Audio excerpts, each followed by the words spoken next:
تمام تعریفیں اس اللہ عز و جل کے لیے لائق و زیبا ہیں جو تمام جہانوں کا بنانے والا اور اسے پالنے والا ہے، اور درود و سلام اس کے آخری نبی محمد صلی اللہ علیہ وسلم پر۔ الحمدللہ ہم تمام یہاں اس ہفتے وادی درس قرآن کے لیے جمع ہوئے ہیں، اور انشاءاللہ عزیز اس مختصر سے وقت میں آپ تمام کے سامنے کیونکہ ایک سلسلہ اور کڑی ہماری چلی آ رہی تھی کہ ہم کچھ 30ویں پارے کی چھوٹی چھوٹی جو صورتیں ہیں جو اکثر نماز میں دہرائی جاتی ہیں، اور اس کے علاوہ ان صورتوں کا بڑا اہم میسیج اور پیغام ہوتا ہے انسانیت کے لیے، ان کچھ صورتوں کو ہر رمضان کے بعد دہراتے ہیں، 4 صورت۔ اس کڑی میں انشاءاللہ آج ہم جو ہے سورۃ الکوثر کے تعلق سے کچھ باتیں میں آپ کے سامنے رکھنے کی کوشش کروں گا۔ سورۃ الکوثر یہ ان صورتوں میں سے ایک صورت ہے جو کہ قرآن کی سب سے چھوٹی صورتوں میں سے ایک ہے۔ ویسے قرآن کی سب سے چھوٹی صورتیں وہ ہیں جن میں 3 آیتوں پر ہی مشتمل ہے، جس میں سورۃ العصر 3 آیتیں، سورۃ النصر 3 آیتیں، سورۃ الکوثر 3 آیتیں۔ ان تینوں صورتوں میں 3 آیتیں ہیں، لیکن الفاظ کے اعتبار سے، جملوں کے اعتبار سے 3 جملے ہوتے ہیں، 3 آیتیں۔ الفاظ کے اعتبار سے سب سے چھوٹی صورت سورۃ الکوثر ہے، کیونکہ بہت کم الفاظ ہیں اس کے اندر، آیتیں 3 ہی ہیں اس کے اندر۔ سورہ عصر میں بھی 3 ہیں، سورہ نصر میں بھی 3 ہیں، لیکن اس کے اندر الفاظ کے اعتبار سے 3 آیتوں میں سب سے کم الفاظ۔ تو گویا ایک طرح سے اگر کہا جائے تو قرآن کی سب سے چھوٹی صورت میں آپ کے سامنے آج رکھنے کی کوشش کروں گا کہ اللہ رب العزت میں کیا فرمانا چاہتا ہے، اور اسی بنیاد پر فقہا لکھتے ہیں کہ کم از کم جب ایک انسان نماز پڑھے تو 3 آیتیں پڑھے، کیونکہ اللہ نے سب سے چھوٹی صورت جو ہے وہ 3 آیتوں پر مشتمل کی۔ اسی سے وہ کہتے ہیں کہ 3 آیتیں کم از کم چھوٹی ہو تو پڑھنا چاہیے، ہاں اگر بہت بڑی ہو سے آیت الکرسی ہے تو ایک بھی کفایت کر جاتی ہے، لیکن اگر چھوٹی پڑھنے تو پھر 3 کم از کم پڑھے۔ وہ انہی صورتوں کی بنیاد پر کہ اللہ نے ایک سورے کے لیے کم از کم جو ہے کوانٹٹی یا جو آیتوں کی نمبرنگ طے کی ہے وہ 3 ہے، یاد رکھیں۔ تو بہرحال ہم قرآن کی سب سے چھوٹی صورتوں میں سے ایک صورت کا جو ہے چونکہ تینوں 3 آیتوں پر مشتمل ہے، اس کی جو ہے تفسیر دیکھنے کی جو ہے کوشش کریں گے، اس لیے کہ اس صورت کے اندر بہت اچھا ایک میسج اور پیغام ہے۔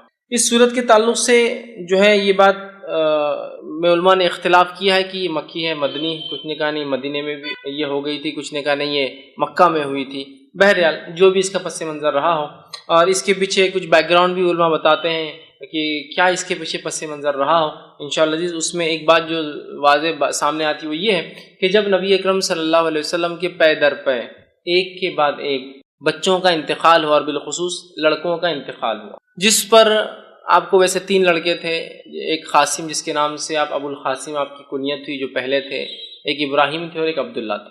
تو بہرحال آپ کو 4 لڑکیاں اور 3 لڑکے تھے، تو تینوں کا پے در پے انتقال ہو گیا۔ جب تینوں لڑکوں کا انتقال ہوا تو مشرکین خوشی منانے لگے، کیونکہ مشرکین، اور جیسا آج ہمارا بھی حال ہے، ایک مادہ پرست ٹوٹلی میٹریلسٹک سوسائٹی میں ہم لوگ رہتے ہیں، جس میں مادہ اور انسان کیا پزیس کرتا ہے، کیا اس کے پاس ہوتا ہے، اس سے اس کی عزت اور توقیر۔ اور اسی کڑی کے اندر ایک اور چیز جو سماج کا بہت بڑا مسئلہ بھی ہے، اور وہ یہ ہے کہ لڑکوں کا ہونا اور نہیں ہونا۔ جب نبی اکرم صلی اللہ علیہ وسلم کو لڑکے نہیں ہوئے، اس سماج میں جس سماج میں لڑکے فخر کی علامت تھے، لڑکوں کی زیادتی پیدائش کے اعتبار سے سماج کے اندر ایک بہت بڑا رتبہ رکھتی، اس سماج میں جس سماج کے اندر لڑکیوں کو زندہ دفنا دیا جاتا تھا اور لڑکوں کو رکھا جاتا تھا، اس سماج میں نبی اکرم صلی اللہ علیہ وسلم کے پے در پے ایک کے بعد ایک 3 لڑکوں کا انتقال ہونا گویا مشرکین کے لیے ایک طرح سے آپ کے مشن کے انسکسیسفل ناکامیاب ہونے کی ایک دلیل تھی۔ تو مشرکین میں سے کچھ لوگوں نے خوشیاں منائی، آوازیں اٹھائی، اور کہا کہ ابتر عربی زبان میں کہتے ہیں اس انسان کو جس کے پیچھے کوئی نہ ہو۔ عام زبان میں اس کا ترجمہ کیا جاتا ہے دم کٹا، پیچھے کوئی نہ ہو، پیچھے کوئی، جیسا کہ ایک گاڑی چلے گی اس کے پیچھے کچھ ٹریلر سے لگ کر جا رہے ہیں، پیچھے کوئی نہ ہو۔ تو ابتر کا ایک معنی یہ بھی تھا کہ اس کے بعد کوئی نسل نہیں ہے جو اس کا نام باقی رکھ سکے، یہ بھی ایک معنی ہے۔ تو انہوں نے خوشیاں منائی۔ یہ خوشیاں کس نے منائی اس کے تعلق سے بہت سارے مختلف اقوال آتے ہیں کہ ابو لہب تھا جس نے منائی، کس نے کہا نہیں ابو جہل تھا جس نے خوشیاں منائی، بہرحال اور بھی نام آتے ہیں مشرکین یا کفار کے جنہوں نے خوشیاں منائی۔ تو مفسرین لکھتے ہیں کہ یہ شاید اس کی وجہ بنی کہ یہ صورت نازل ہوئی، لیکن یقینی طور سے ہم نہیں کہہ پائیں گے کیا، لیکن چونکہ سورے کا جو اینڈنگ اس انداز سے ہو رہی ہے تو اس سے اندازہ یہی لگایا جا سکتا ہے کہ شاید یہی واقعہ ہوا ہو کہ آپ کے بچوں کا انتقال، اس میں بھی بہرحال اختلاف ہے کہ کس بیٹے کے انتقال پر یہ منایا گیا، لیکن بہرحال لڑکے کے انتقال پر مشرکین نے جو خوشیاں منائی، اسی کے رد میں اللہ رب العزت نے اپنے نبی کو صبر، دلاسا، ہمت افزائی کرنے کے لیے یہ صورت کو جو ہے نازل کی۔ سورت کا ترجمہ دیکھیے میں آپ کے سامنے رکھوں گا، پھر اس کی تفسیر کی طرف ہم جائیں گے۔ انا اعطیناک الکوثر، اے نبی ہم نے بے شک آپ کو خیر کثیر، کوثر، حوض کوثر، بہت زیادہ جو ہے اچھائی سے جو ہے نوازا ہے، عطا کیا ہے۔ دوسری آیت میں اللہ نے فرمایا فصل لربک وانحر، تو آپ اپنے رب کی جو ہے بڑائی بیان کیجئے، نماز قائم کیجئے اور قربانی کیجئے، اور نہر خاص طور سے اونٹ کی قربانی کیجئے۔ ان شانیک هو الابتر، بے شک یقیناً تمہارا دشمنی دم کٹا رہے گا، بے اولاد رہے گا، یا اس کا کوئی دنیا میں نام لینے والا باقی نہیں رہے گا۔ یہ اس آیت کا بہرحال ترجمہ ہے۔ اب آئیے کچھ تفسیر کی طرف اس کے ہم بڑھتے ہیں۔ سورۃ الکوثر یہ قرآن کی 108 نمبر کی سورت ہے۔ اس میں 3 آیتیں ہیں۔ اللہ رب العزت فرماتا ہے بسم اللہ الرحمن الرحیم۔ صحیح مسلم کی ایک روایت آتی ہے نبی اکرم صلی اللہ علیہ وسلم پہ یہ سورت نازل ہوئی اور آپ مسجد میں بیٹھے تھے۔ اسی وجہ سے میں نے کہا اختلاف ہے مکی ہے یا مدنی، کیونکہ اس صحیح مسلم کی روایت میں الفاظ ہے آپ مسجد میں بیٹھے ہوئے تھے، اور ہم جانتے ہیں مکہ میں کوئی مسجد نہیں، مسجد جو ہے مدینہ میں بنی، سمجھ رہا؟ تو بہرحال اس وجہ سے علماء کا اختلاف ہے کہ مکی ہے مدنی، بہرحال جو بھی ہے صحیح مسلم کے الفاظ ہیں آپ مسجد میں تشریف فرما تھے، صحابہ گھیر کر بیٹھے تھے، اور یہ معاملہ سب مدینے میں ہی ہوتا تھا، مکے میں اتنی آزادی نہیں تھی۔ بہرحال صحابہ گھیر کر بیٹھے تھے، اور اچانک جو ہے آپ پر غشی، وہ جو آپ کی کیفیت وہی جب نازل ہوتی طاری ہوئی، صحابہ خاموش۔ اس کے بعد آپ نے لوگوں سے کہا کہ مجھ پر ابھی ایک صورت نازل ہوئی، بسم اللہ الرحمن الرحیم، انا اعطیناک الکوثر فصل لربک وانحر ان شانیک هو الابتر، آپ نے پڑھ کر سنا۔ اس بات سے مفسرین لکھتے ہیں، علماء لکھتے ہیں، فقہاء لکھتے ہیں کہ بسم اللہ ہر صورت کا حصہ ہے، لیکن نبی اکرم صلی اللہ علیہ وسلم نے فرمایا مجھ پر ابھی ایک صورت نازل ہوئی، بسم اللہ الرحمن الرحیم انا اعطیناک الکوثر۔ تو اسی سے محدثین لکھتے ہیں کہ صورت جو ہے بسم اللہ جو ہے یہ جو ہے اس کی آیت ہے۔ اس بات کو بہرحال چونکہ ایک بات آ گئی ہے تو وہ بھی آپ کے سامنے رکھ دیتا ہوں۔ بسم اللہ کو کوئی آیت مانے یا نہ مانے، سورے کی شروعات میں، بیچ میں نہیں، جیسا کہ سورہ قصص میں بیچ میں بھی آتی ہے وہ آیت، شروعات کے اعتبار سے کوئی اس کو آیت مانے یا نہ مانے، اس کے ماننے اور نہ ماننے سے انسان کافر نہیں ہوتا ہے۔ دیگر قرآن کی ایک آیت کا بھی انسان انکار کرے تو وہ کافر ہو، لیکن بسم اللہ میں چونکہ اختلاف ہے کہ یہ آیت مانی جائیں گی یا نہیں مانی جائیں گی، تو لہٰذا اگر اس معاملے میں کوئی بسم اللہ پڑھتا ہے اور کوئی نہیں پڑھتا ہے تو دونوں پہ کسی پہ لعنت ملامت یا اس کو سست یا جو ہے اس طرح سے اس کو غلط یا کافر نہیں کہا جائے۔ ہاں وہ جو قرآن کا حصہ ہے، جیسا کہ سلیمان علیہ السلام نے جو خط لکھا تھا جس کے بارے میں قرآن نے فرمایا انہ من سلیمان بسم اللہ الرحمن الرحیم، اور سلیمان نے جو ہے اس رانی کو جس نے اور جس کے قوم نے سورج کی عبادت کو جو ہے سب کچھ سمجھ لیا تھا، اس کو جب خط لکھا تو لکھا انہ من سلیمان، کہ سلیمان نے جب خط لکھا تو کہا بسم اللہ الرحمن الرحیم، اللہ کے نام سے جو بڑا مہربان نہایت رحم والا۔ اس سے پتہ چلتا ہے کسی بھی خط و کتابت سے پہلے، کسی کو ایڈریس کرنے سے یا خط لکھنے سے پہلے بسم اللہ لکھنا چاہیے بہرحال، اور نبی اکرم صلی اللہ علیہ وسلم بھی لکھا کرتے۔ تو بہرحال تو یہاں رسول اکرم صلی اللہ علیہ وسلم نے کہا کہ مجھ پر ابھی ایک صورت نازل ہوئی بسم اللہ الرحمن الرحیم، ٹھیک ہے، بہرحال وہ کرنا چاہیے۔ اور سورۃ الفاتحہ کے اندر بھی وہ کہتے ہیں پڑھنا چاہیے، اس لیے کہ سورۃ الفاتحہ کا تو یہ ایک حصہ ہے، کیونکہ سورۃ الفاتحہ میں جو ہے 7 آیتیں ہیں، تو ظاہر سی بات ہے بسم اللہ کو چھوڑ دیا جائے تو آیتیں پھر 6 ہی بچتی ہیں۔ تو بہرحال ہر سورت سے پہلے اس کو بسم اللہ کو پڑھنا چاہیے۔ تو سورہ صحیح مسلم کی روایت میں آپ نے بسم اللہ الرحمن الرحیم کہا انا اعطیناک الکوثر، مجھ پہ سورت نازل ہوئی بسم اللہ الرحمن الرحیم انا اعطیناک، کہ بے شک ہم نے آپ کو خیر کثیر عطا کیا۔ اسی آیت حدیث سے لوگ کہتے ہیں کہ یہ مدنی ہے، کچھ نے کہا نہیں مکی ہے، یہ آپ کے بچوں کے انتقال پر، کس کے انتقال پر وہ تو وضاحت نہیں، لیکن لوگوں نے مشرکین نے جو خوشیاں منائی تھی اللہ نے اس کے جواب میں بہرحال جوابی کاروائی میں یہ جو آیت نازل کی تھی۔ آئیے اس کا ترجمہ ہم نے دیکھا، اب کچھ تفسیر کی طرف جاتے ہیں۔ انا اعطیناک الکوثر، کہ بے شک ہم نے نبی صلی اللہ علیہ وسلم آپ کو خیر کثیر عطا کیا، بہت خیر ہم نے آپ کو عطا کیا۔ اب دیکھیے نبی اکرم صلی اللہ علیہ وسلم کی تھوڑی سچویشن، تھوڑا سیناریو، تھوڑی ذہنی کیفیت کی طرف ہم جاتے ہیں۔ اب ذہنی کیفیت بولے تو آپ ہمیشہ یہ مت سمجھیے جو انسان پاگل ہوتا ہے اس کے لیے لفظ استعمال ہوتا ہے۔ ذہنی کیفیت سے مراد ذہنی حالات، آپ جس کشمکش سے گزر رہے ہیں، جن تکلیفوں اور مصیبتوں کا آپ کو دین اسلام کی دعوت کی وجہ سے سامنا کرنا پڑ رہا ہے، ان مصیبتوں پر اور ان مشرکین کی ان مصیبتوں کے آنے پر آپ کو طعنہ اور تشنیع دینا، جیسے کہ آپ کی 2 بیٹیوں کی نکاح جو ہو چکے تھے ابو لہب کے بیٹوں سے، جیسے ہی آپ نے ابھی ودائیگی نہیں ہوئی تھی، نکاح ہوا تھا، جیسی دعوت اسلام کی بات کی طلاق دلوا دی۔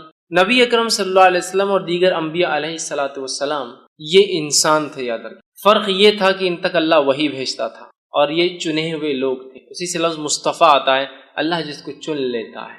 اس کے علاوہ دیگر معاملات میں انسانی نفسیات، کیفیتیں اور حالات ہمارے اور انبیاء کے ایک جیسے، ذہنی اذیتیں ان کو بھی پہنچتی ہے اگر کوئی وہ کرے تو، تکلیفیں ان کو بھی آتی ہے، وہ بھی پریشان ہو اٹھتے ہیں، وہ بھی کبھی خیال کرتے ہیں کہ یہ کر لوں، لیکن اللہ اپنی ہدایت سے اپنی وحی سے کہتا ہے نہیں یہ ٹھیک نہیں، نبی کی شان کے لائق ہے، نہیں فلاں کر لوں، تو وہ انسان ہوتے ہیں یاد رکھیے، سوائے اس کے کہ ان کو سیدھا وحی سے گائیڈنس کیا جاتا ہے، سیدھا وحی کے ذریعے ان کی ہدایت، ان کی مارگدرشن، ان کی رہنمائی کی جاتی ہے۔ اب اندازہ لگائیے اس مشن کے اندر جہاں بیٹیوں کو طلاق دے دی جا رہی ہے، پڑوسی ابو جہل روز کچرا ڈالتا ہے اس لیے کہ دعوت کی وجہ سے، اسی طرح آپ کا سوشل بائیکاٹ کیا جا رہا ہے، سارا سماج آپ کے خلاف ہے، اس میں آپ کے بیٹوں کا انتقال ہونا، اور ایک ایسے سماج میں جس سماج میں بیٹے ہی سب کچھ ہے، عزت اور بڑائی اور پتہ نہیں کیا کیا تھے، لڑکوں کا ہونا بہت اربوں کے نزدیک، بہت اربوں کے نزدیک کیا، آج میں کہوں گا ساری دنیا کا معاملہ وہی، لڑکوں کا ہونا اور لڑکیوں کا ہونا، اس سے آپ فرق پتہ چلتے، ایک شخص کا چہرہ اگر آپ کو کالا دکھ جائے، بہت ہی پریشان حال دکھ جائے، تو ایک اندازہ ہو جاتا ہے اور ہسپتال سے نکل رہا ہے شاید لڑکی پیدا ہوئی، ایک شخص خوش اور خرم نظر آ رہا ہے اور بہت وہ خوش ہو رہا ہے اور کوئی بانٹ رہا ہے، تو آپ کا اندازہ ہو جاتا ہے اس کو لڑکا پیدا، بیٹا پیدا ہوا ہوں گا تبھی اتنی خوشیاں منائی جا رہی، تو ہر سماج کا آج ہم دیکھتے یہی حال ہے، ٹھیک۔ تو بہرحال اس سماج میں جہاں بیٹے سب کچھ اور بیٹیوں کو دفنا دیا جاتا ہوتا، اتنی بری چیز ہے، بیٹے داماد ہے کہنا بولے تو ایک شرم کی علامت تھی، اس سماج، اس سوسائٹی میں اندازہ لگائیے نبی اکرم صلی اللہ علیہ وسلم بیٹے پیدا اور انتقال ہوتے، بیٹیوں کا طلاق دیا جانا، آپ کے بچوں کا بالخصوص لڑکوں کا پے در پے انتقال ہونا، پڑوسیوں کا روز کچرا ڈالا جانا، لوگوں کا آپ کو برا بھلا کہنا، آپ کو سوشل بائیکاٹ میں 3 سال تک پوروں کو الگ کر دیا جانا، یہ معمولی چیزیں نہیں، یاد رکھیے۔ اس لیے اللہ رب العزت نے اپنے نبی کے تسکین کے لیے، تسلی کے لیے، ذہنی سکون و اطمینان کے لیے جیسی ایسی کوئی بڑی تکلیف آتی تھی ایک نعمت عطا کر دیتا تھا فوراً، جیسے کہ مثال کے طور پر نبی اکرم صلی اللہ علیہ وسلم کے جو ہے محبوب چچا، جس نے بڑی اسلام کے خلاف تو نہیں تھے، قبول تو نہیں کیا لیکن خلاف بھی نہیں، بہت سپورٹ کیا، بہت سپورٹ، اتنا کہ 3 سال کے عام بائیکاٹ میں وہ بھی ساتھ، کہا کہ جب تک میں زندہ ہوں میرے بھتیجے کو ہاتھ نہیں لگا سکتا، ٹھیک۔ تو جو ہے ابو طالب جو تھے یہ اسلام تو نہیں لائے لیکن بہت سپورٹ میں تھے، اتنے سپورٹ میں تھے کہ اپنے بیٹے علی سے کہا جب اللہ کے رسول صلی اللہ علیہ وسلم نے دعوت دی کہ اے علی جو ہے تم اپنے بھائی جو ہے محمد کی بات، مطلب میرے بھتیجے کی بات، محمد کی بات جو ہے تم ماننا، اس لیے کہ وہ سچ کہے، لیکن سماجی پریشر دیکھیے کیا ہوتا ہے، خود ایمان نہیں لائے، ہے نا، اب اندازہ لگائیے اس سے، ٹھیک۔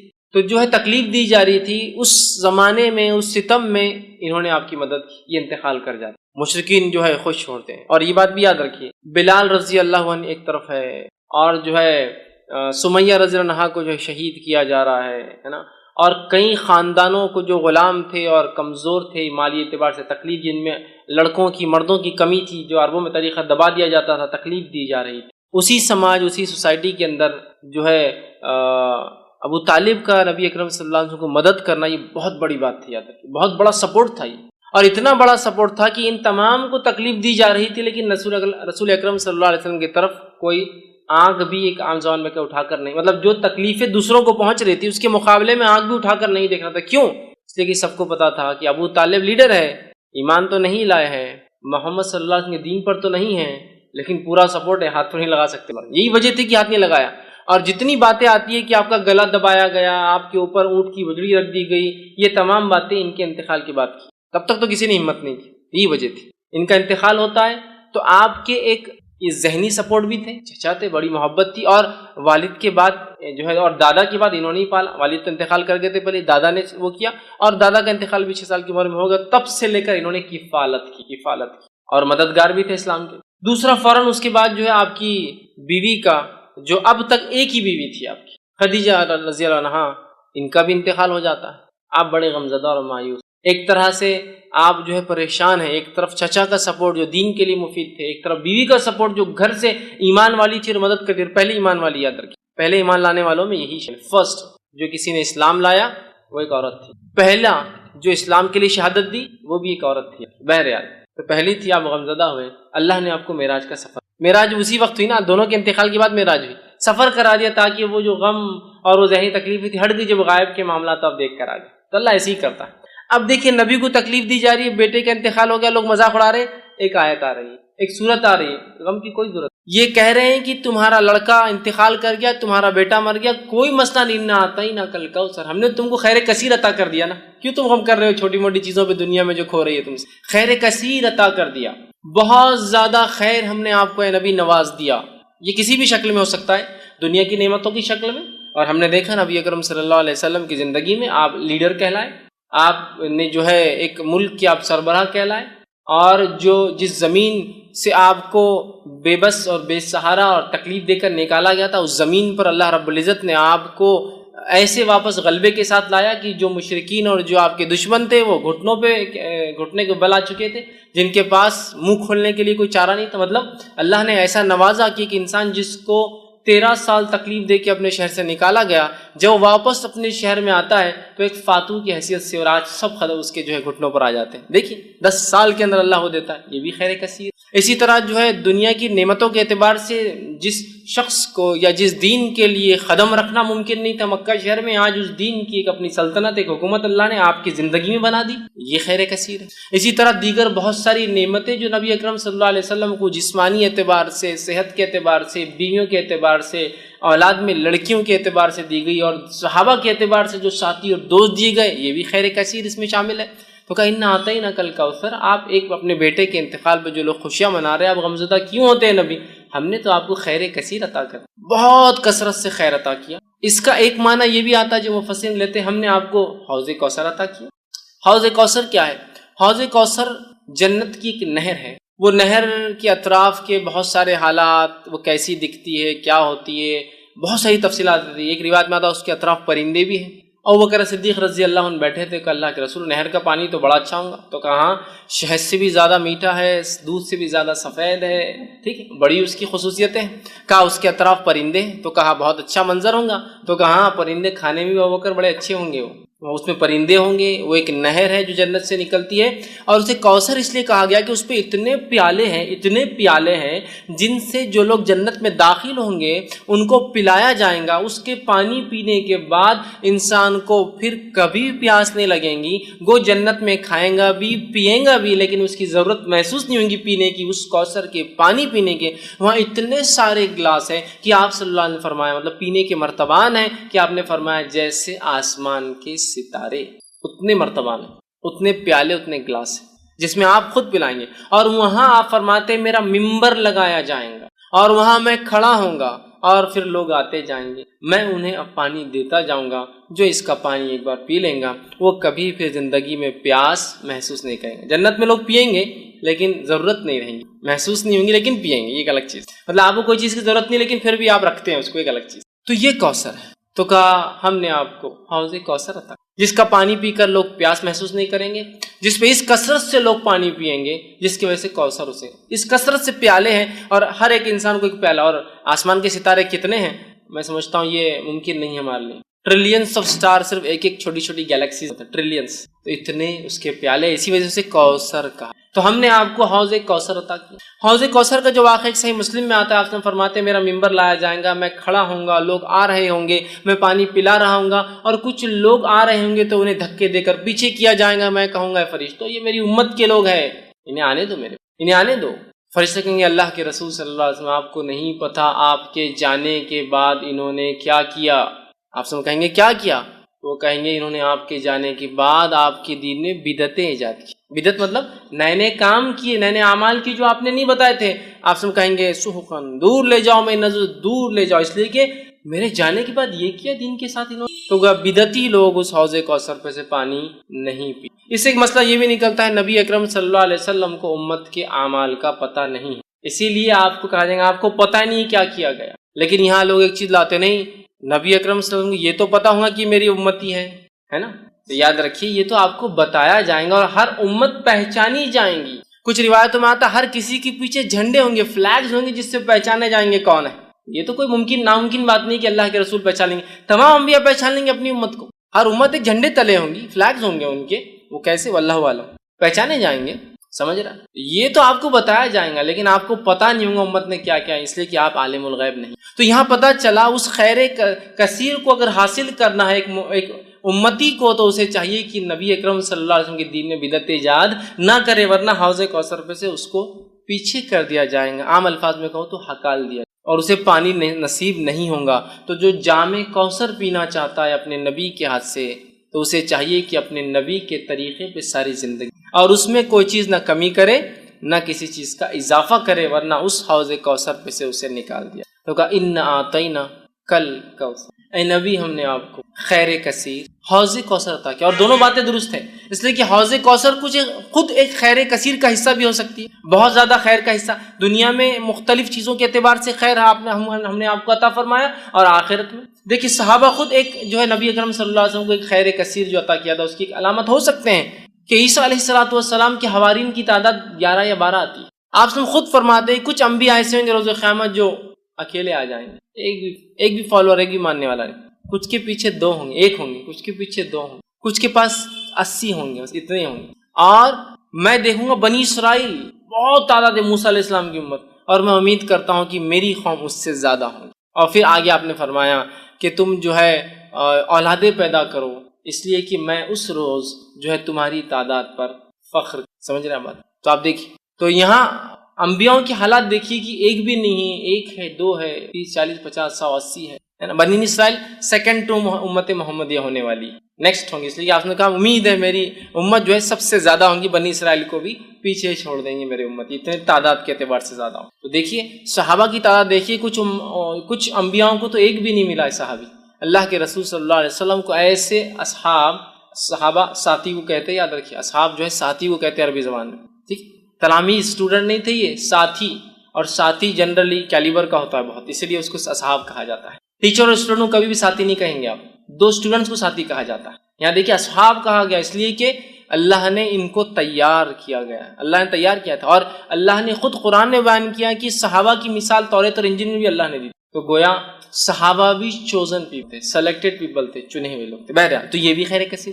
تو بہت ساری باتیں، لیکن خیر کثیر سے مراد کچھ بھی خیر جو اللہ نے دیا. اور حوض کوثر بھی ہو سکتا ہے، چونکہ حوض کوثر بھی خیر کثیر کی ایک ایگزامپل یا مثال یہ یاد رکھیں. چلیے ہم آگے بڑھتے ہیں. اللہ نے فرمایا اِنَّا أَعْطَيْنَاكَ الْكَوْثَرَ، اے نبی ہم نے آپ کو خیر کثیر عطا کیا، کوثر عطا کیا، حوض کوثر عطا کیا. فَصَلِّ لِرَبِّكَ وَانْحَرْ، تو آپ کیا کیجئے؟ نماز قائم کیجئے. آپ کیا کیجئے؟ تو جو رب کے لیے جو ہے نماز پڑھیے، بڑائی بیان کیجئے، نماز قائم کیجئے. وَانْحَرْ، اور کیا کیجئے اس کے ساتھ؟ قربانی کیجئے. نہر کہتے ہیں اونٹ کی قربانی. تو آپ جو ہے نماز قائم کریں اور قربانی اے نبی جو ہے اللہ کے لیے دیتے رہیں.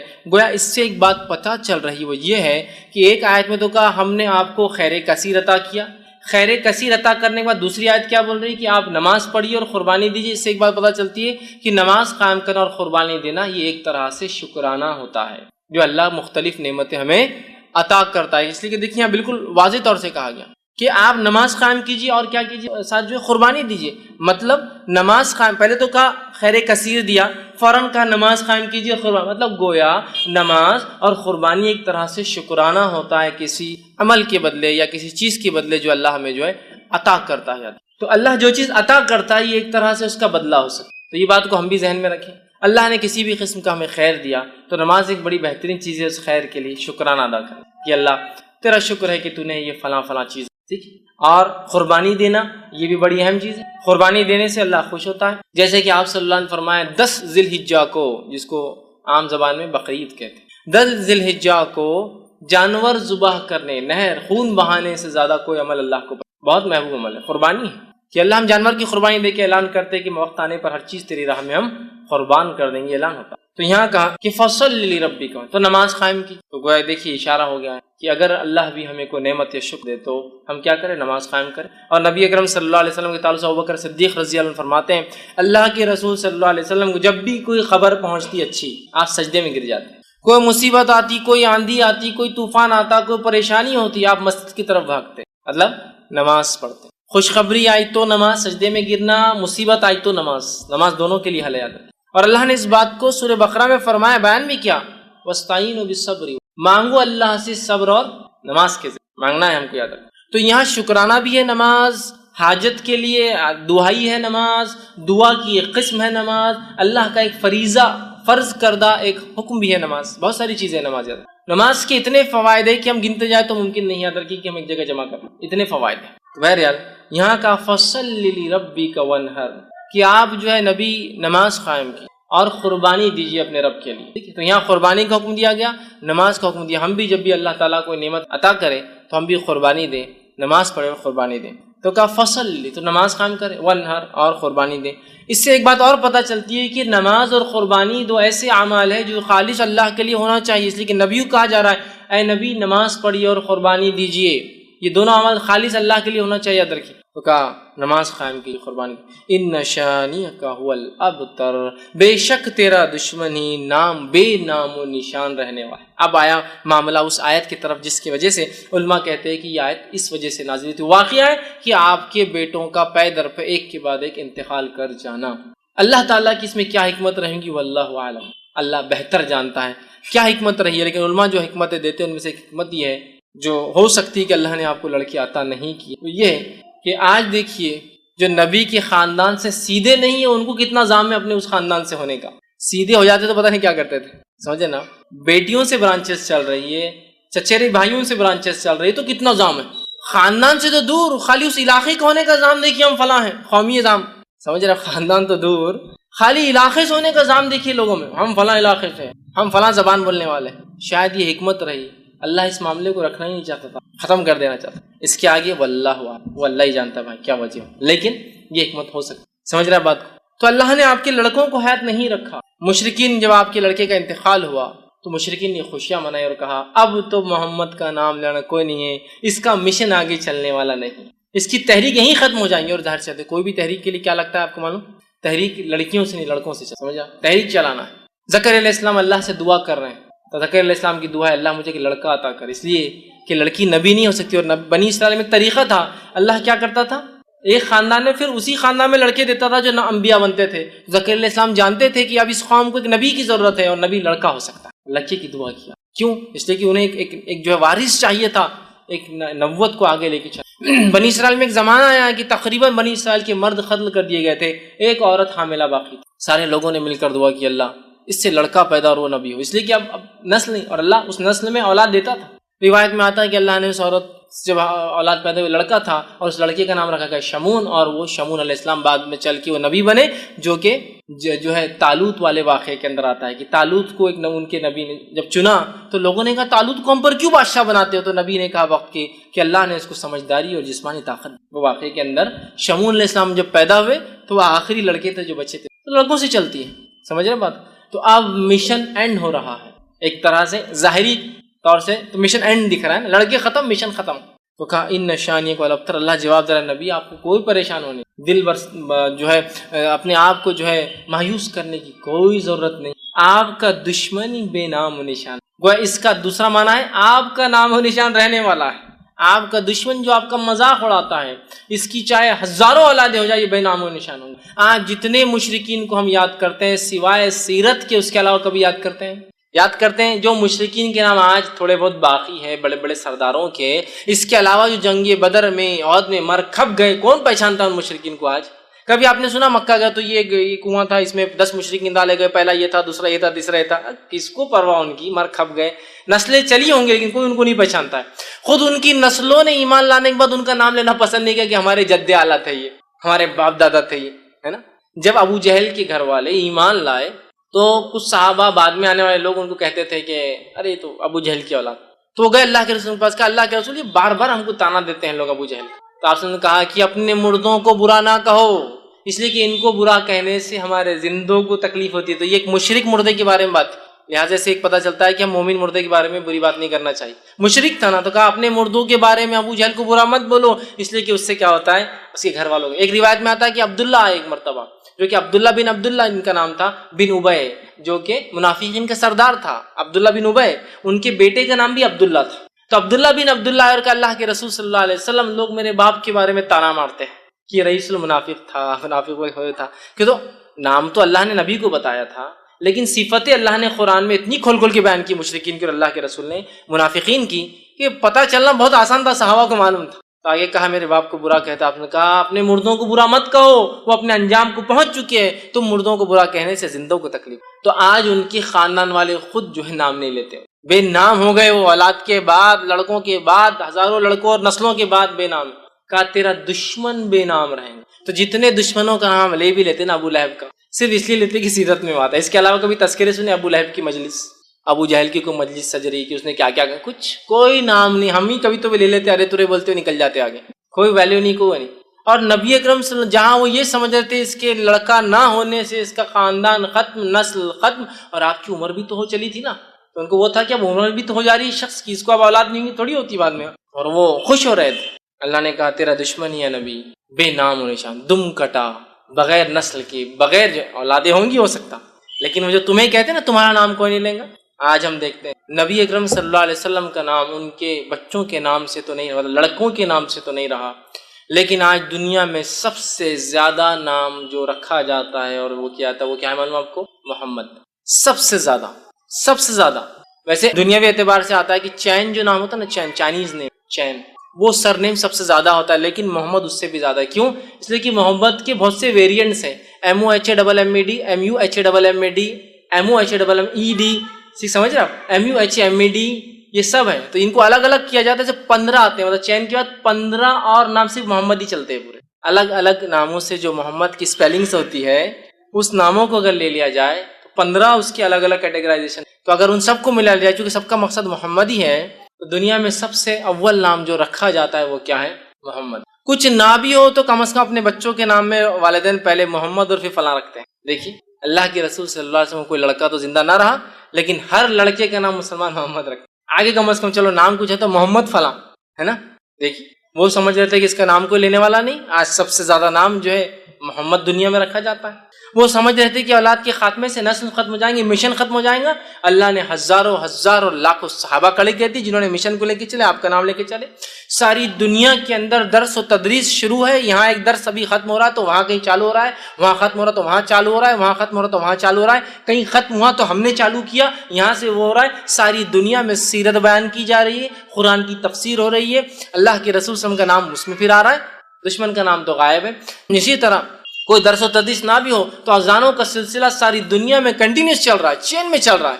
سب سے پہلے صبح جاپان میں ہوتی ہے. جاپان میں فجر کی اذانیں شروع ہوگی صبح سے پہلے. جاپان سے معاملہ ہوا ملیشیا، انڈونیشیا، معاملہ چل رہا ہے برما، ویتنام، کمبوڈیا، بنگلہ دیش، ہندوستان، پاکستان، افغانستان، ایران، عراق، سیریا.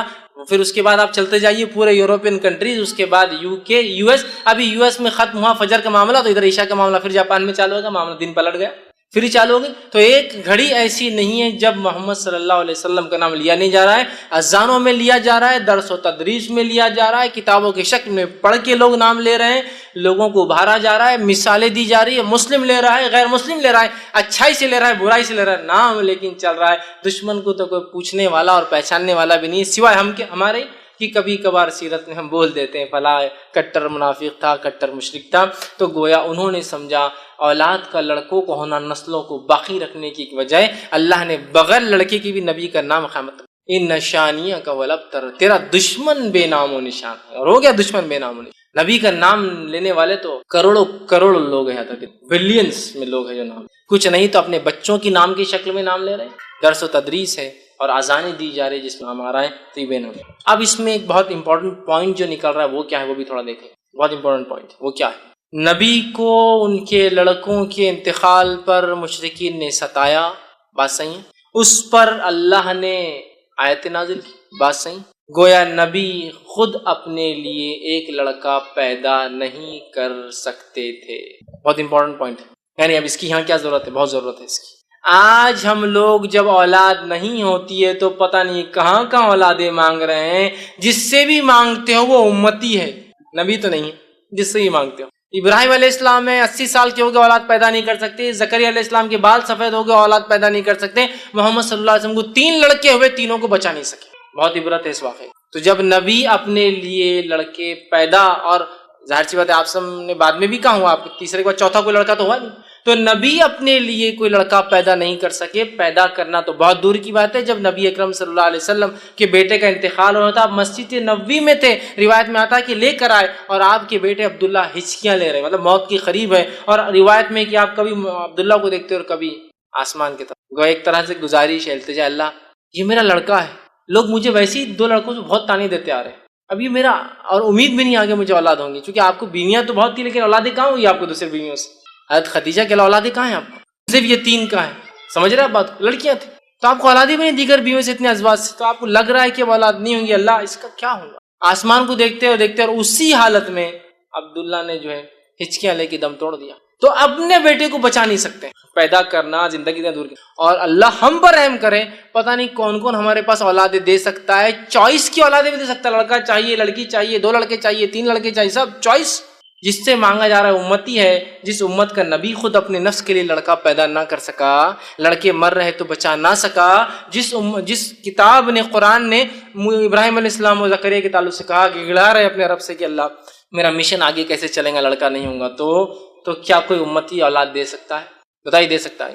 کوئی امتی اولاد نہیں دے سکتا، کوئی امتی نہیں دے سکتا۔ تو ایک بڑا سبق تھا کہ تیرا دشمن بے نام رہیں گا، لیکن نبی آپ کو لڑکا نہیں، ٹھیک ہے، اس وجہ سے آپ کا نام فلاں بن محمد نہیں باقی رہیں گا، لیکن تیرا دشمن بے نام، ہم آپ کا نام قیامت تک باقی رکھنے والے، کس شکل میں وہ ایک الگ معاملہ ہے، لیکن آپ کا نام باقی رکھ۔ اس سے پتہ چلا نبی اپنے نفس کے لیے لڑکے پیدا نہیں، قرآن میں اللہ نے اس کی وضاحت کی، اللہ جسے چاہتا ہے لڑکے دیتا ہے، جسے چاہتا ہے لڑکیاں دیتا ہے، جسے چاہتا ہے دونوں دیتا ہے، اور جسے چاہتا ہے کچھ بھی نہیں دیتا، چوائس، اس کی مرضی، اس کی مرضی، سمجھ رہا بات؟ تو یہ بڑا میسج تھا اس میں، تیرا دشمن بے نام رہیں گا، آپ کو اولاد نہیں، لڑکا نہیں ہے، نبی یہ خوش ہو رہے ہیں، آپ گھبرائے مت، آپ کا نام باقی رکھیں گے، گویا نبی اپنے نفس کے لیے لڑکا پیدا نہیں کر سکتے، تو رہا امتی لڑکے اور بچے دے رہے ہیں نا، کتنے بد لوگوں نے پتہ نہیں آستانے اور در بنا دیے، جہاں جا کر فلاں عمل کر لیے تو لڑکے بھی پیدا ہوتے، چوائس کے نہیں بھائی ہم کو تو 4 لڑکے لڑکی چاہیے تو چوائس سے لڑکی بھی لے لیجیے آپ، سبحان اللہ، تھوڑی تو عقل لڑاؤ، قرآن سے دوری کا یہ نتیجہ ہے، انبیاء اپنے لیے نہیں پیدا کر سکتے جو چیز، کون ہے جو امت میں سے وہ چیز دے سکے جو اللہ کے سب سے چہیتے اپنے نفس کے لیے پیدا نہیں کرتے، وہ انبیاء ہے نا، تو اسٹرانگ میسج ہے اس کا۔ اس صورت کے اندر اللہ رب العزت نے اپنے نبی کو دلاسا دیا اور کہا آپ کا دشمن بے نام اور نشان رہیں گا، آپ کا نام قیامت تک باقی رہیں گا۔ آئیے اس صورت کی پھر ایک بار مختصر ترجمہ رکھ کے ہم بات کی خاتمے کی طرف چلیں۔ اللہ نے فرمایا انا اعطیناک، اے نبی ہم نے آپ کو خیر کثیر، حوض کوثر اور جو ہے بہت سارا خیر عطا فرمایا، فصل لربک وانحر، تو آپ نماز قائم کی، اللہ کا ذکر کی اور قربانی دیجیے، نہر کیجیے، اونٹ قربان کیجیے، اونٹ کو قربان کرنے کے خاص طریقے کو نہر کریے، ان نشانیہ کا ولبتا، جو دشمن یہ سمجھتا ہے کہ آپ کو بیٹا نہ ہونے سے نسل ختم ہو گئی، وہ دشمن کو بے نام و نشان دم کٹا بغیر کسی نام کا رکھیں گے، اور آپ کا نام ہے نبی ہم ہمیشہ کے لیے باقی رکھیں گے۔ اور یہ بھی خیر کثیر کا حصہ ہے کہ نبی کا بیٹا نہ ہونے کے باوجود بھی آپ کا نام لیا جا رہا ہے، لیا جائیں گا، لیا جاتا رہا ہے۔ تو بہرحال یہ اس صورت کا بہرحال کچھ میسج تھا۔ ہمیں چاہیے کہ ہم جو ہے اللہ کا شکر ادا کریں، جو بھی نعمت اللہ نے دی ہے اس کے لیے نماز اور ہم قربانی کر سکتے ہیں، اور اولاد ہونا یا نہ ہونا، لڑکے ہونا نہ ہونا، یہ اللہ کی طرف سے، ہم کبھی شرک نہ کریں ان تمام کاموں، اور نہ ہی نماز میں اور نہ ہی قربانیوں میں ایسا کوئی کام کریں جس سے اللہ ناراض ہوتا ہے یا جس سے اللہ کی ناراضگی حاصل ہوتی ہے۔ تو یہ تھوڑی سی بہرحال بات تھی۔ اور دیکھیے یہ صورت کتنی مختصر، صرف 3 آیتوں پر مشتمل تھی، کتنے بہترین پیغام لیے ہوئی تھی اپنے اندر۔ تو پورا قرآن جب ہم کھول کر پڑھیں گے کتنی ساری باتیں ہمارے سامنے آئیں گی۔ بہت سارے لوگ ہوتے ہیں انٹرنیٹ پر جب یہ ویڈیو جاتے ہیں بہت گالیاں لکھتے ہیں، بہت گالیاں بکتے ہیں، لیکن ہم ان گالیوں کو برائی کے انداز میں لیتے ہیں، ہم اچھائی کے انداز میں لیتے ہیں کہ میرے بھائی کو علم نہیں، لیکن کم از کم یہ خوشی ہوتی کہ سن تو رہیں، کبھی آج نہیں کل بات سمجھ میں آ جائے، کلک ہو جائے بات، تو کہ انبیاءوں کو اولاد نہیں تھی، کیسے کوئی انسان جو امتی ہوگا جس کا کوئی مقام اور کوئی حیثیت نبی کے سامنے دھول کے برابر بھی نہیں، کیسے وہ دے سکتا ہے؟ تھوڑا غور تو کرے انسان۔ اولاد دینا زندگی دینے کے برابر ہے، اولاد دینا زندگی دینا، جو خود مر چکے ہیں وہ کیا زندگی دوسروں کو دیتے ہیں؟ جس کے پاس جو ہوتا ہے وہی مانگا جاتا ہے میرے بھائی، جو خود اپنے نفس کو نہیں، اگر کوئی اولاد دے سکتا تو اپنے آپ کو رینیو کرا سکتا تھا، زندگی نہیں کرا سکا۔ تو بہرحال مقصد ہے اللہ کی کتاب کو ہم تھام لیں۔ تو بہت ساری ایسی گرہیں جو شیطان مان دیتا ہے نا، گرہیں، وہ گرہیں کھل جاتی ہے، اور شرک اور بدعت اور کفر اتنا عام ہو چکا ہے اس امت میں کہ اللہ رحم کرے، نمازوں کو غیر اللہ کے لیے پڑھا جا رہا ہے، قبلے کے الٹا پڑھا جا رہا ہے، خبروں کے اوپر خبر والوں کے لیے پڑھا جا رہا ہے، قربانی اللہ کے علاوہ کی جا رہی ہے، اور ہم دیکھ رہے ہیں ہم آج کے سوسائٹی میں بیٹوں کو سب کچھ سمجھ رہے ہیں۔ یہ بھی ایک میسج ہے اس کا، بہرحال بھول گیا تھا بیچ میں، ہے نا، بیٹے رہتے سب کچھ، ارے تم کو بیٹیاں ہو گئی، اب تو گئے تم، ہوتا ہے نا بہت سے لوگ، ارے تم اللہ رحم کرے یار ان کو پوری بچیاں ہیں، اس میں رحم کی کیا بات ہے؟ اللہ نے رحم کیا تبھی تو بچیاں ہیں، ارے کیسا رحم کیا اور کیسے بچیوں سے کیا رحم ہوتا ہے؟ آپ سن کی واضح حدیث ہے، جس نے 3 لڑکیوں کو پالا، پرورش کی اور نکاح کر دیا، وہ میرے ساتھ جنت میں، ایسا بتایا ایک دم نزدیک۔ کسی نے کہا اللہ کے 2 کا کیا؟ تو کہا اس نے 2 کے ساتھ بھی یہ کیا، وہ میرے ساتھ، تو رحم تو کر دیا نا پہلے ہی۔ یہ جس کو کہتے ہیں نا بہت بڑے نقصان پہ بولتے ہیں نا، صبر کرو صبر نہیں، ویسے حالات ہو چکے۔ ہم یہ بات بھی یاد رکھیں، ہمارے نبی کو لڑکیاں تھیں، لڑکیوں اور لڑکوں کی وجہ سے نام باقی نہیں ہوتے ہیں، نام باقی ہمارے اعمال کی وجہ، اخلاص کی وجہ سے۔ بہت سارے لوگ جن کی نسل ہی آگے نہیں چلی، جنہوں نے نکاح ہی نہیں کی، کیا ان کے نام نہیں لیتے ہیں؟ بڑے بڑے علماء دیکھیں، بہت سارے ایسے جنہوں نے شادی نہیں کی، حالات وقت زمانہ نہیں آیا، جیلوں میں زندگیاں گزار دی، جوان ہوئے جیل میں ہوئے، بوڑھے ہوئے جیل میں، مر گئے جیل میں، شادی نہیں کی، نام لیتے ہیں نا، نام لیتے ہیں ان کے کام کی وجہ سے، سمجھ رہے ہیں آپ بات کو؟ تو لہٰذا یہ کوئی مایوسی کی شکل نہیں ہے جن کو لڑکا نہیں ہو وہ ڈپریس ہے، ہم کیوں لڑکا نہیں ہو رہا، ہے نا، اور لڑکا نہیں ہو رہا یا پھر اللہ نے لڑکیوں کی نعمتیں عطا کی تو پریشان ہے کہ اب ان کا بوجھ کیسے حل کریں گے، ان کو کیسے پالیں گے، کیسا بڑا کریں گے، زمانہ تو یوں آ رہا، زمانہ یوں آ رہا ہے۔ میرے بھائی تو رزاق نہیں ہے، میں رزاق نہیں ہوں، رزق دینے والا کوئی اور ہے۔ جب میں پیدا ہوا تھا تو مجھے جب کھلایا تو مجھے پوری امید ہے جتنا میرا بچہ پیدا ہوا جو لے کے آئے وہ کھا کے جائیں گا۔ اور یہ بات یاد رکھیے، میرے رزق کی فکر مجھے نہیں ہوتی ہے، میرے رزق کی فکر کسی نے کر لی ہے، اور میرا رزق جب میں اپنے ماں کے پیٹ میں 4 مہینے کا تھا وہ لکھا جا چکا ہے، وہ تو مجھے ملنا ہی ہے، بس میرا کام ہے اس کے لیے میں کوشش کروں۔ یہ تو میرا ایمان ہے نا۔ اور علامہ صالح العثیمین رحمہ اللہ بڑی پیاری بات فرمایا کرتے تھے، جو لوگ ہوتے ہیں نا لڑکا بڑھاپے کا سہارا بن رکھا ہے کہ سہارے وارے بنتے نیک رہا تو ٹھیک، ورنہ آدمی مرتے مرتے تک بولتا ہے کہ اس نے میری سنا نہیں، اس نے میری سنا، مطلب گویا جاتے وقت ہی بدوائیں دے کے جاتا ہے، اس کی زندگی برباد ہو جاتی ہے، اس کی بھی ختم ہو جاتی ہے۔ ایسا کچھ بھی نہیں لڑکی اور لڑکیوں کے اندر۔ صالح حسین رحمہ اللہ بڑی پیاری بات فرمایا کرتے تھے، اولاد ہم کیوں پیدا کرتے ہیں؟ وہ کہتے تھے ہم اولاد اس لیے نہیں پیدا کرتے کہ اولاد ہمیں کھلائے پلائے بڑھاپے کا سہارا بنے، ہم اولاد اس لیے پیدا کرتے ہیں کہ یہ اللہ کی عبادت کرے، یہ موٹو ہے۔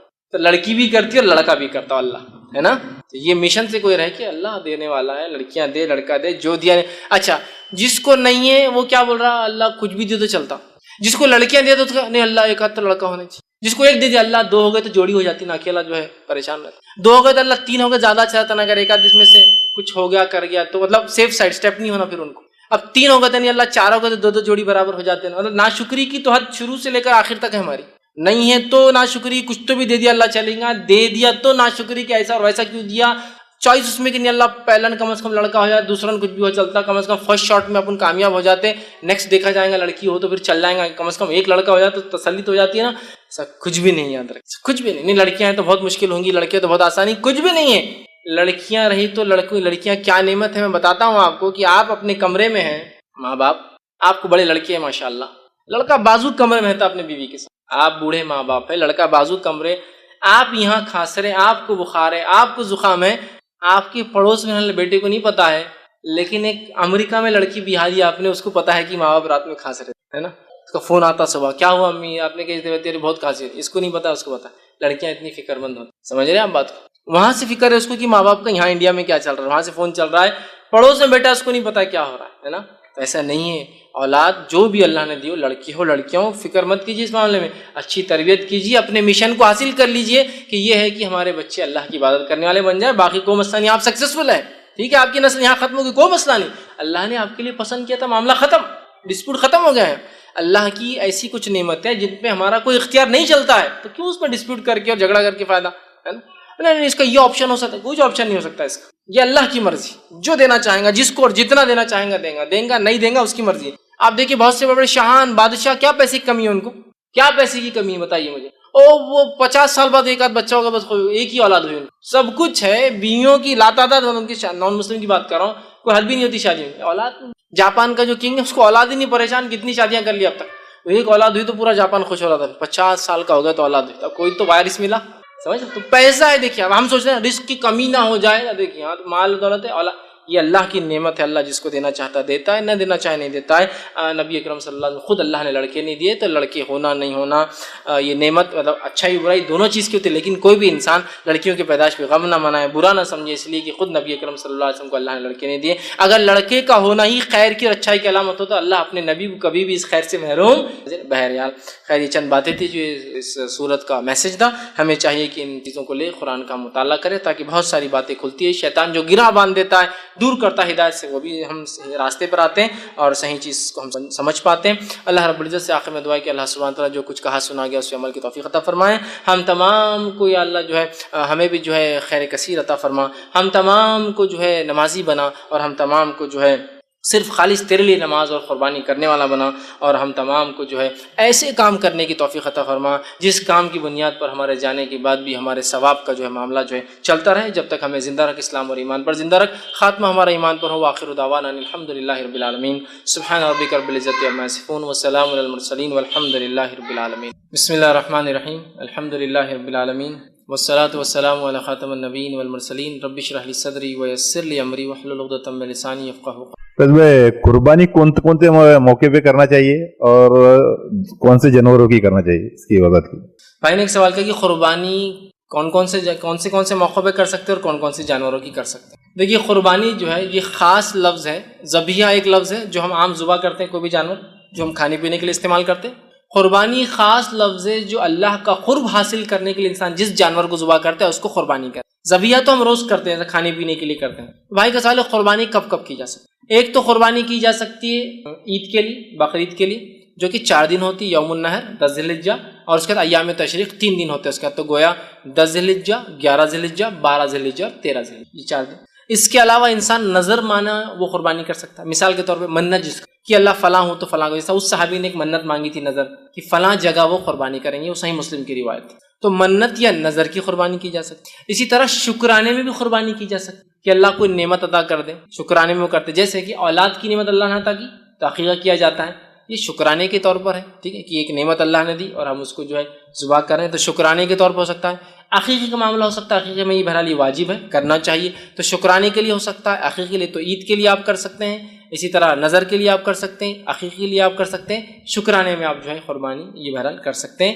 اس کے لیے ضروری شرائط وہ ہے کہ اللہ کے نام سے ہو، نیت بھی اللہ کے لیے ہو، اور ایسی جگہ ہو جہاں کفر و شرک نہ ہوتا، ورنہ لوگ سمجھیں گے آپ بھی اس میں شامل۔ آپ کن کن جانوروں کی آپ قربانی کر سکتے ہیں؟ تو قربانی کے لیے خاص طور سے جو اللہ کے قرب حاصل کرنے کی جو قربانی میں ہم جانور کرتے ہیں وہ 4 قسم کے جانوروں کی 8 وہ ہو جائیں گے، جوڑے ملا کر 8 ہو جائیں گے، ٹھیک۔ اونٹ اور اونٹنی 2 ہو گئے سمجھ لیجیے، گائے اور بیل یہ 2 ہو گئے سمجھ لیجیے، 4 ہو گئے، اس کی طرح بکرا اور بکری یہ 2 ہو گئے، 6 ہو گئے، اور مینڈا اور مینڈی یہ 2 ہو گئے، 8۔ تو گئے 4 قسم کے جانور جو 8 ہو جاتے ہیں، ان کے مذکر اور مؤنث ملا کر ان کی قربانی کی جاتی ہے۔ جانور ذبح کر کے کھانا کون سے جانور ہے؟ تو حلال بہت جانور ہے، حلال بہت سارے جانور ہیں، اس کے علاوہ بھی بہت سارے جانور حلال ہے، لیکن حلال ہونا الگ چیز ہے قربانی کے لیے، اس لیے میں نے پہلے فرق کیا، قربانی اللہ کی قرب حاصل کرنے کے لیے ہوتی ہے، تو خاص قربانی جو 4 دن ہم کرتے ہیں اس میں تو یہ 4 جانور ذبح۔ حلال کے اعتبار سے آپ بھینس کھانا چاہے کھائیے، حلال ہے، آپ ہرن کھانا چاہیے اگر آپ کے علاقے میں آپ کو اجازت ہو تو وہ حلال ہے، آپ کر سکتے ہیں۔ اسی طرح جو ہے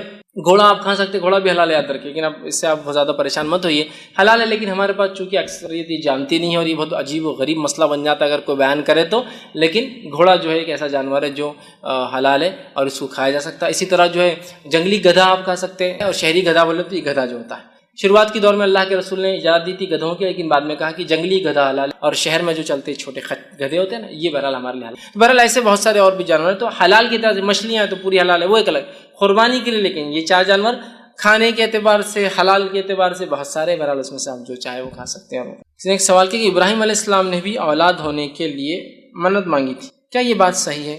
اگر کوئی انسان اولاد ہونے کے لیے منت کر سکتے ہیں کیا؟ دیکھیے ابراہیم علیہ السلام نے اولاد ہونے کے لیے کوئی منت مانگی تھی ایسا تو میں نے کبھی نہ حدیث میں پڑھا نہ قرآن نے اس کے بارے میں تفصیلات دی۔ منت مطلب نظر کہ اللہ اگر مجھے اولاد دے دے تو میں یہ کروں گا، ایسی کوئی وضاحت تو حدیث میں بھی نہیں آتی اور ایسی کوئی وضاحت نہیں۔ ہاں دعا کی تھی آپ نے جب دوسرا نکاح کیا تو کہا ربی من الصالحین، چونکہ امید ہو گئی کہ شاید اس بیوی سے اولاد ہو کہ اللہ مجھے نیک اولاد عطا فرما، تو ابراہیم علیہ السلام نے تو کوئی منت مراد نہیں مانگی، یا جس کو نظر کہتے ہیں۔ رہا سوال کیا اولاد کے لیے نظر مانگی جا سکتی ہے، منت مانگی جا سکتی ہے؟ ہاں بالکل، اولاد کے لیے کوئی نظر مانگ سکتا ہے، لیکن یہ پسندیدہ عمل نہیں۔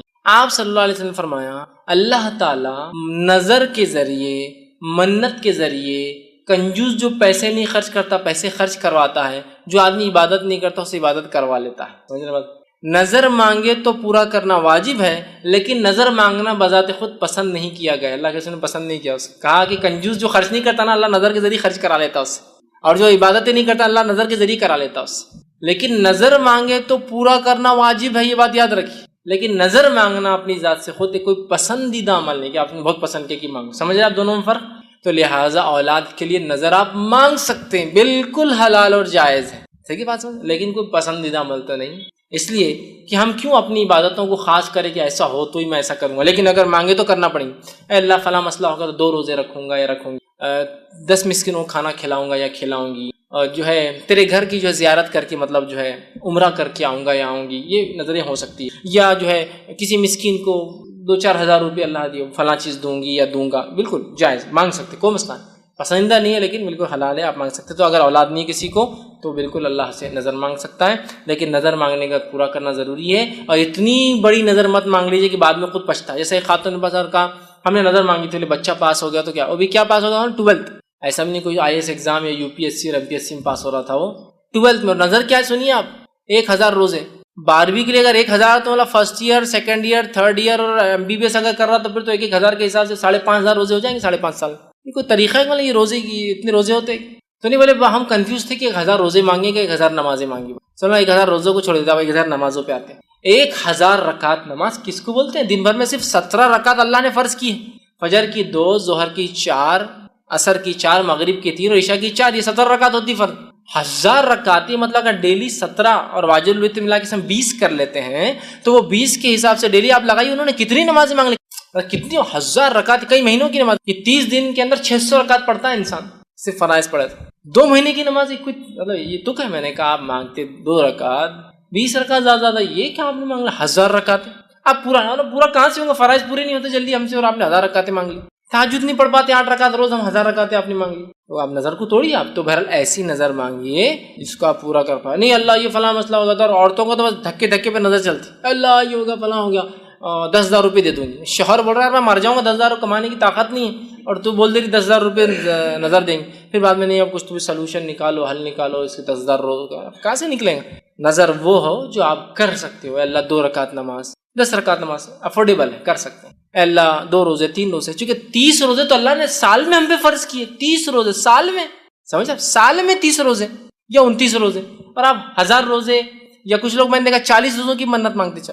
آپ کو اللہ 30 روزے زیادہ فرض نہیں کر رہا, بوجھ نہیں ڈال رہا, اور آپ 40 روزے فرائض سے بھی آگے بڑھ جا رہے ہیں. آپ تو لمٹ میں 2 روزے 3 روزے 1 روزہ یہ ہو سکتا ہے. یہ تو بہرحال لمٹ نہیں مان دے, بہرحال اولاد کے لیے مانگی جائے, اس میں کوئی حرج نہیں. کس نے سوال کیا, ہم منت کرتے ہیں کہ اگر یہ کام ہو جائے گا تو ہم اللہ کے نام پر قربانی کریں گے, تو غریبوں میں تقسیم کریں گے, تو کیا یہ قربانی کا گوشت ہم خود کھا, اچھا کیا غریبوں میں تقسیم کریں یا خود کھا سکتے ہیں؟ دیکھیے میں سمجھتا ہوں جب آپ منت مانگ رہے, نظر مانگ رہے قربانی کرنے کی اللہ کے لیے, تو اللہ کو راضی کرنے کے لیے مانگ رہے, تو ظاہر سی بات ہے خالی ذبح کرنا تو ایک نیت پہنچتی ہے. عملاً تو یہ کہ آپ جب غریبوں میں دیں گے تو اس کا, اگر میں کہوں اللہ میں منت نظر مانگ رہا ہوں کہ میں قربانی کروں, خود کھا جا رہا ہوں پوری قربانی, مطلب یہ کوئی ایسا لاجیکلی سمجھ میں نہیں آ رہا. پھر آپ نے بینیفٹ کس کو دیا اس کا, اپنا نفع کر لیا. جب آپ منت مانگ رہے کہ اللہ میں قربانی کروں گی, تو میں امید کرتا ہوں کہ یہ آپ کھا سکتے حلال ایک حصہ, لیکن یہ نہیں کہ آپ پورا کھا جائیں, سمجھا, پورا ہی آپ نے کھا لیا.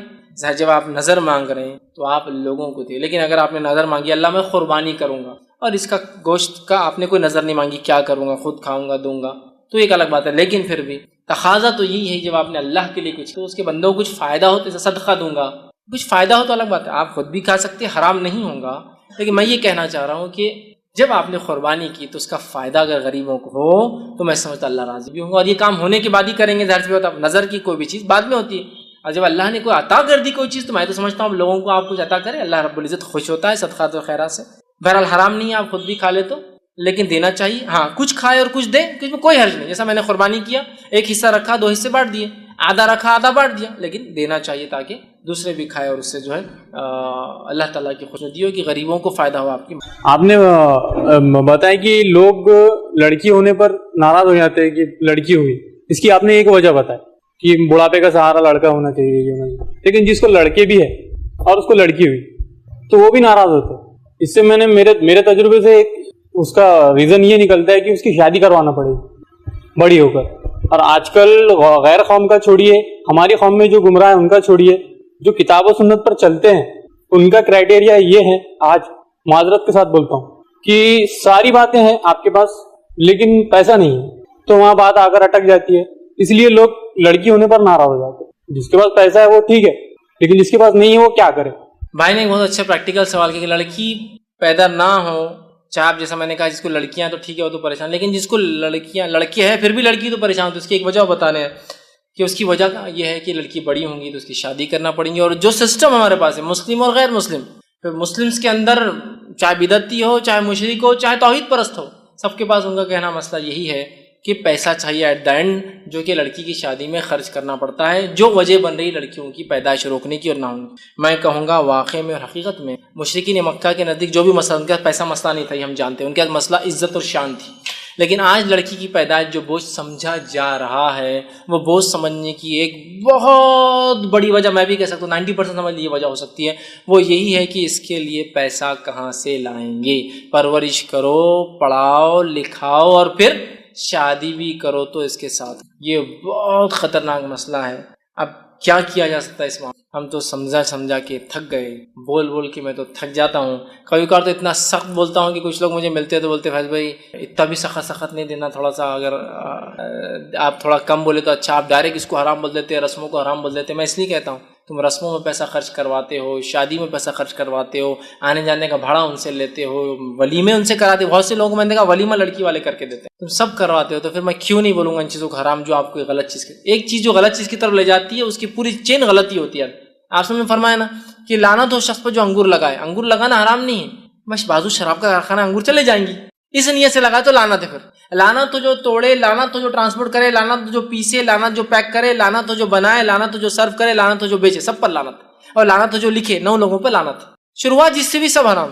میں نے کہا یہ رسومات سب بدعتیں اور یہ سب حرام، اس لیے میں سب کو حرام کہتا ہوں. نہیں تھوڑا سا اچک کی اجازت دینا، میں کسی کی اجازت نہیں دیتا ہوں رتی برابر میں. لیکن اب ہم کیا کریں، الٹیمیٹ یہ ہے سماج میں کہ یہ حال ہے. اور میرے ذاتی تجربے تو بہرحال آپ کے تھوڑے رہیں گے، میرے تو ہزاروں لوگوں سے تجربات رہے. خود اسلامک ریسرچ سینٹر کا ایک میرج بیورو تھا، اس کے بھی تجربے میرے پاس ہیں. ایک سے ایک ایسے تجربے، کبھی رات میں یاد کرے تھوڑی دیر جاگتے رہنا پڑتا ہے، نیند نہیں آتی کہ کیا ایسا بھی ہوتا ہے. لوگ ایسا بھی سوچتے ہیں کہ ایک صاحب نے 6 لڑکیاں ریجیکٹ کی. میں نام بھی نہیں لے رہا ہوں اور گمنام بات کر رہا ہوں. 6 لڑکیاں ریجیکٹ کی. 6 لڑکیاں ریجیکٹ کرنے کے بعد جو لاسٹ لڑکی کو ریجیکٹ کی اس کا ریزن میں نے پوچھا، بہت ہو گیا نا یار 6 ریجیکٹ کر. تو کیا ریزن دیا معلوم؟ تھوڑی سی اس کی مانگ بڑی تھی، بولے مانگ چوڑی، تو ڈر تھا کہ بال جلدی جھڑ جائیں گے. میں نے کہا تم اٹھ کر یہاں تک آئے، اس کے اسٹیمپر پر لکھ کے دے سکتے کہ تمہارا بچہ زندہ بچے گا، اس کے ساتھ زندگی گزارے گا اور وہ ہوگا. جو اس کے بال جھڑیں گے اس کے لیے تم اس کو ریجیکٹ کر رہے. یہ حالت ہے. میں بالکل پریکٹیکل بات کر رہا ہوں. بھائی نے کہا تجربے میرے بہت زیادہ تجربے. قرآن حدیث کے مطابق لڑکی چاہیے، قرآن حدیث کے مطابق لڑکی، قرآن حدیث کے مطابق فیصلہ، قرآن حدیث کے مطابق. سن کے ایسا لگتا ہے کہ آپ ان کہاں ہیں دنیا کے اندر، لوگ کتنے آگے ماشاء اللہ تخمین قرآن حدیث. وہ آپ نے ریجیکٹ کر دیا اس لڑکی کو. اس کو قرآن آتا تھا، وہ حافظ قرآن تھی اور وہ فلاں اسکول سے پڑھی ہے، اس کی دینی تعلیم اتنی اچھی، وہ عربی جانتی ہے، اس کو فارسی آتی ہے اور نمازی ہے. کس وجہ سے ریجیکٹ کیا؟ وہ کب 2 رنگ کے لائے تھے ان کے گھر والوں نے، آدھے کپ الگ تھے اور آدھے کپ الگ تھے. کب دیکھنے گئے؟ تو آپ پہلے بولنا چاہیے تھا کہ آپ کب پسند کرنے جا رہے تھے. ہم کب رکھ دیتے تھے آپ کے سامنے، آپ کو لڑکی نہیں چاہیے کب چاہیے. نہیں مطلب جیسا اس سے پتا چلتا ہے نا، کیا پتا چلتا رہا احمق انسان. کب سے تم پتا کرو کسی کے ایمان اور تقوی کا. پھر قرآن حدیث کیوں بول رہے تھے؟ تم بول کیا ہو، کب چاہیے، گاڑی چاہیے، اچھی چادر چاہیے، اچھا وہ چاہیے. ہم ہے تو ٹھیک ہے تو بولیں چل نکل یہاں سے. کب ریزن ہے آپ کی شادی؟